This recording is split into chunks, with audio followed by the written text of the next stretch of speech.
This video is sponsored by SBO Digital Marketing Company. So SBO வந்து பார்த்திங்கன்னா ஒரு number 1 online company. நமக்கு வந்து ஒர்க் பார்த்திங்கன்னா வீடியோ வாட்சிங் தான். நம்ம வந்து ஜஸ்ட் மினிமம் ஒரு 1 hour நம்ம ஸ்பெண்ட் பண்ணோம் அப்படின்னா நம்மளால் வந்து ஒரு 10,000 rupees per month நம்ம ஏர்ன் பண்ணலாம்.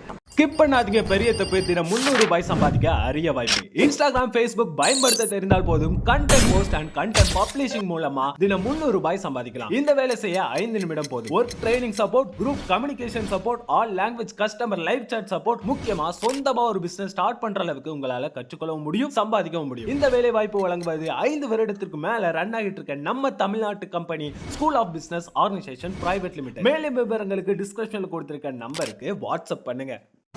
இன்றைக்கி என்ன டிஃபன் ரெசிபி டயட்டுக்கு, அதாவது வெயிட் லாஸ்க்கு ராகி சேமியா. இது வந்து பார்த்திங்கன்னா எந்த பிராண்டல்னா நீங்கள் எடுத்துக்கலாம். ராகி சேமியா நான் அனில் பிராண்ட் எடுத்திருக்கேன். ஸோ அதில் கொஞ்சம் எடுத்து ஒரு பாத்திரத்தில் போட்டுக்குங்க, ஒரு பர்சனுக்கு சாப்பிட்ற மாதிரி.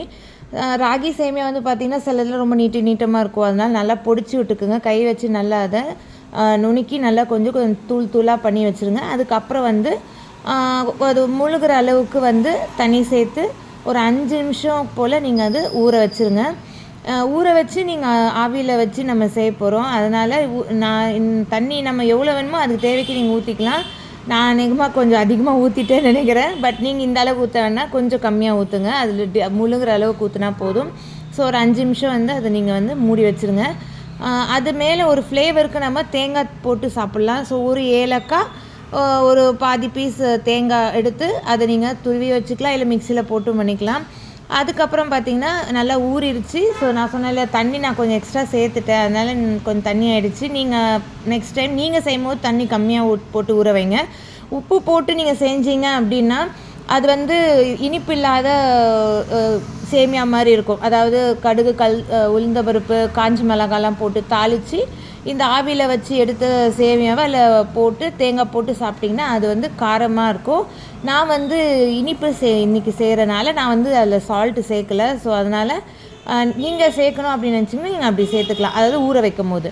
ஸோ நான் எல்லாத்தையும் பிழிஞ்சு வந்து தட்டில் எல்லாத்தையுமே வச்சுட்டேன். ஸோ இந்த இட்லி பாத்திரத்தில் வந்து பார்த்திங்கன்னா துணி போட்டு கூட நம்ம ஸ்ப்ரெட் பண்ணி விடலாம். நான் துணி போட்டு செய்யலை, நான் தட்டிலே வச்சுட்டேன். ஸோ வச்சுட்டு அதை மூடி வச்சுட்டு ஒரு 5 to 10 நிமிஷம் வந்து நல்லா மீடியம் ஃப்ளேமில் வந்து நீங்கள் வந்து அதை வேக விடுங்க. அது ஒரு 10 நிமிஷத்துக்குள்ளே நல்லா வெந்துடும், ஏன்னா ஊறிடுச்சு இல்லையா. ஸோ ஒரு 10 நிமிஷம், நான் ஒரு 8 minutes போல் தான் இருந்துச்சு. அதுக்கப்புறம் நான் அதை ஆஃப் பண்ணிவிட்டு அதை எடுத்து வெளியில் வச்சுட்டு கொஞ்சம் ஆறட்டும். ஆறிடுச்சுன்னா நம்ம வந்து ஈஸியாக அதை தட்டில் தட்டி நம்ம சாப்பிட்றலாம். ஸோ பிளேட் நான் ரெடி பண்ணி வச்சுட்டேன். ஸோ இப்போ இதை ஆறிடுச்சு. இதை ஜஸ்ட்டு நீங்கள் இப்படி வச்சு இப்படி தட்டுனாலே வந்து அது விழுந்துடும் அந்த பிளேட்டை. நான் கொஞ்சம் தண்ணி சேர்த்தனால கொஞ்சம் சேர்ந்துட்டுருக்கு, மற்றபடி அது உதிரியாக வரும். ஸோ நீங்களும் அந்த மாதிரி உதிரியாக பண்ணுங்கம்மா. அது பண்ணால் இந்த மாதிரி இதோட நல்லா உதிரியாக வரும். ஸோ இதில் வந்து நான் அரைச்சி வச்சுருந்த அந்த தேங்காய் இருக்குது இல்லையா, துருவின தேங்காவோ இல்லை மிக்சியில் போட்டு பீட் பண்ண தேங்காய் எதுவாக இருந்தாலும் கொஞ்சம் குவான்டிட்டி எடுத்துக்கோங்க, நிறையா சேர்க்காதீங்க. ஜஸ்ட் ஒரு ஃப்ளேவருக்கு அந்த ஏலக்காய் இதெல்லாம் சேர்ந்து பண்ணால் நல்லாயிருக்கும். அண்ட் நாட்டு சக்கரை நான் எடுத்திருக்கேன் இனிப்புக்கு. நீங்கள் கருப்பட்டி கூட தூள் பண்ணி எடுத்துக்கலாம். ஸோ இதை நீங்கள் வந்து மார்னிங் பிரேக்ஃபாஸ்ட்டாகவும் எடுத்துக்கலாம், இல்லைனா நைட்டு டின்னராகவும் நீங்கள் எடுத்துக்கலாம்.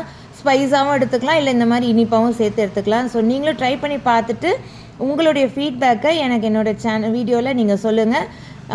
இதே மாதிரி அடுத்த ரெசிபியோடு நான் உங்ககிட்ட வீடியோவில் வரேன். Bye, thank you, have a great day.